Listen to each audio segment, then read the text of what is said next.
This is Focus, the video news magazine of Toledo Technology Academy of Engineering, with your host, Kenny Sadler. Students in Mrs. Mileck's and Mrs. Jacobs' classes have a most unusual project to compete in a regional contest, and it's all about video and manufacturing.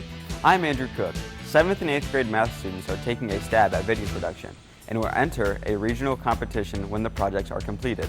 It was Lights, Camera, Action. Our VEX Robotics teams have reorganized, and they're on a roll for 2026. There are some highly competitive TTA students who are engaged in engineering and design. It's more than just a game. It's a real competition as 3 teams comprise the VEX Robotics Club to compete against other schools. I'm Friedel, and the name of the game is Pushback. Student Council is now in the school store business. This year they opened a new emporium to accommodate TTA students. If you want to supplement your lunch menu or just pick up something you need for school, the Tiger Toolbox is a new addition to TTA this year. I'm Liam Close, and I'll tell you what's in store. Those stories and a member of the TTA bowling team rolled 2 perfect 300 scores. And the semester began with the traditional second week. Now, from the campus of Toledo Technology Academy of Engineering in Toledo, Ohio, here's your host, Kenny Sadler. Welcome to the first edition of Focus for 2026. We have some amateur 7th and 8th grade filmmakers here at TTA, working on projects that will be entered in regional competition. It's a long process that goes from concept to completion. Focus reporter Andrew Cook has the story of Lights, Camera, Action. They are now officially filmmakers, well, video producers, to be more accurate. Students in the 7th and 8th grade are shooting videos for entry in a regional contest. The contest theme is, What's So Cool About Manufacturing? And it's the first year the contest has existed in Northwest Ohio, expanding from nearby regions. CIFT Innovations is a sponsor for TTA, and they provided the teams with a GoPro and transportation for on-location shooting at our manufacturing partners. The 7th grade team went to Projects Design and Built to shoot both B-roll and soundbites for their production. Students interviewed a co-owner, observed mechanical engineers at work, and talked with machinists, including TTA graduate James Hudson, class of 2017. I like how we did tons of camera work and we visited a place, and I love how we're going to edit soon and work on more of the video. 8th graders went to Herzl Canning Company in Northwood, but before they went, Mrs. Jacobs gave them a chance to sample some of the company's products. Herzl's major brand is Di Fratelli, primarily locally grown tomato-based products that include pizza sauce, salsa, spaghetti sauce, and a myriad of other items. Once on location, they shot B-roll video in the factory and in the food science lab, as well as sound bites with the employees. And each student got a jar of salsa to take home. I like working with my peers on the project and just kind of getting to know each other better and collaborating on something that we can share ideas on and working with a local manufacturer. I am a project manager of the What's So Cool About Manufacturing team, and I help set deadlines and help with the script and the video production and reroute everyone to make sure they're on task. Projects Designed and Built does a full design for clients, from ideas to builds to shipping, and so it was really cool for them to get to see kind of a big overview of the manufacturing process.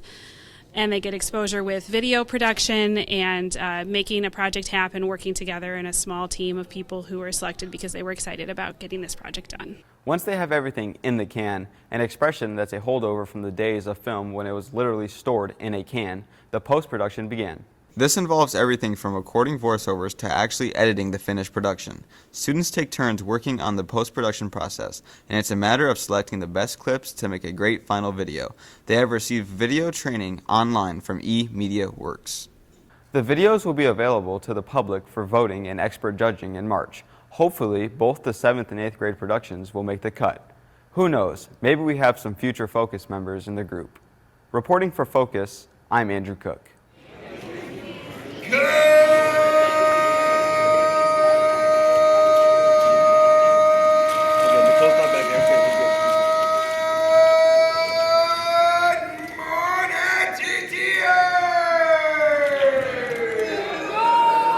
That's how second week always begins, and this year it's a slimmed down version of previous themes to accommodate the 4-day week.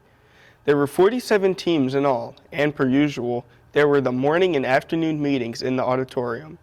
Team building activities are always a part of second week, and there were 2 different challenges.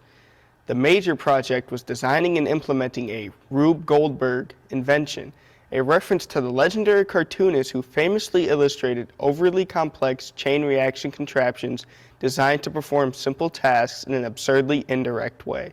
Some worked, some not so much, but it was a real challenge to come up with the concept and design.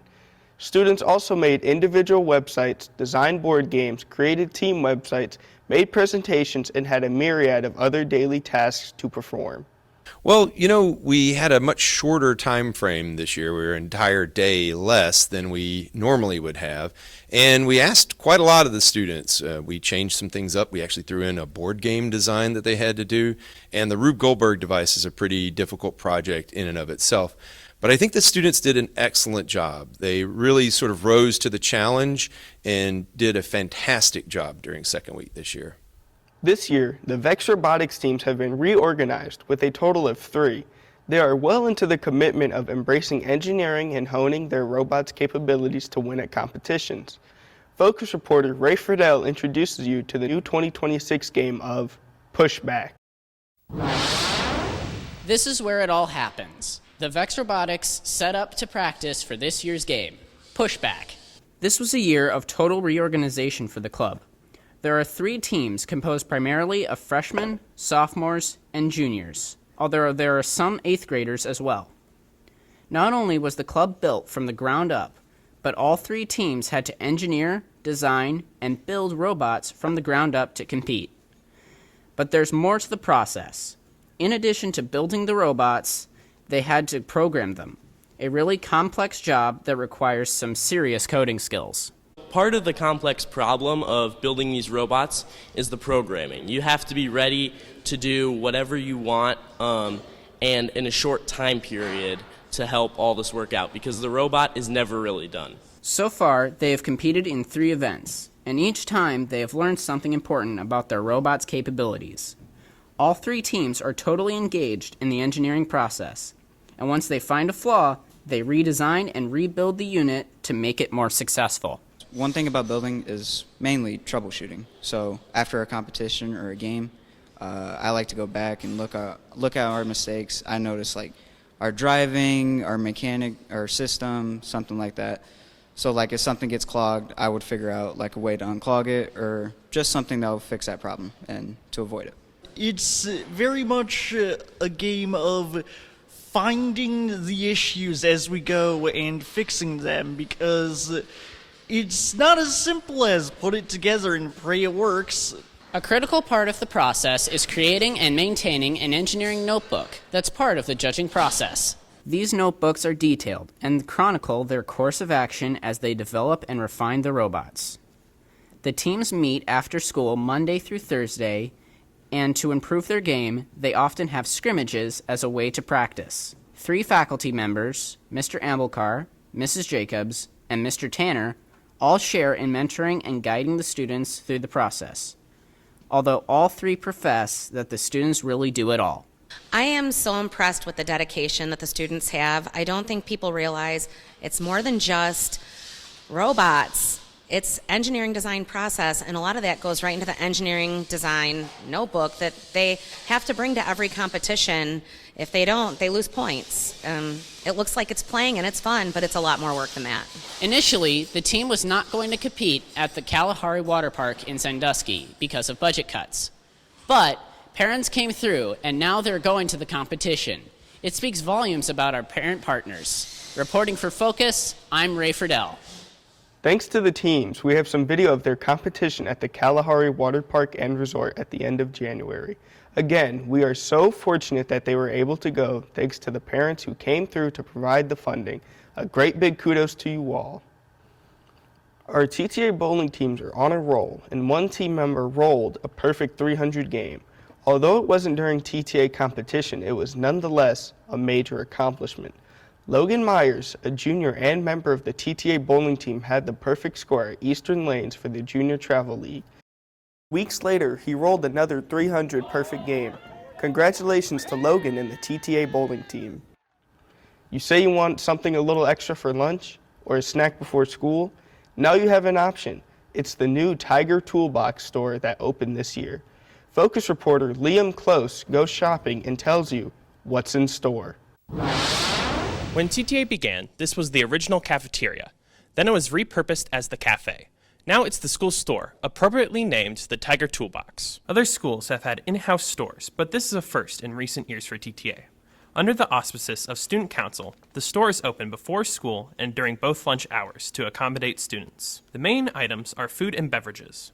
The best sellers are ramen noodles and honey buns, but they also sell soft drinks, varieties that are not available in the vending machines. And so far, the experiment has been labeled a success. I think it's been going pretty well at the school store. We've been selling a lot of product, and it's just a nice thing to have here since some kids are a little more picky at lunch or they just don't like what they're eating there. So they come down here and get their lunch and they can get their bellies full. Beyond food items, the store offers a variety of school supplies, typical things like pencils, pens, and paper, and even small wired earbuds. The store is staffed entirely by volunteers. Most are student council members, but other students have offered to assist. On Fridays, the store offers specials that might include ice cream floats and so-called dirty sodas. For your non-gourmets, that's a mishmash of different coffee creamers and syrups with ice cream. To accommodate their clients, they also have provided hot water, both at the store and in the cafeteria, as well as microwaves at both locations. So everything we sell here at the school store, we don't always make the biggest profit, but when we do, it goes towards student events. So like for student council, like Halloween party, it's just to help out with school events. In addition to food and school supplies, students can also purchase TTA uniforms and school spirit wear. By all indications, the store is a clear winner, and hopefully it will be made permanent. Reporting for Focus, I'm Liam Close. Well, that's all for this edition of Focus. If you are watching on YouTube, please give us a like and subscribe to our channel. And if you have any story suggestions, let us know. We're always looking for interesting new stories. Until next time, I'm Kenny Sattler. Thanks for watching and have a great evening.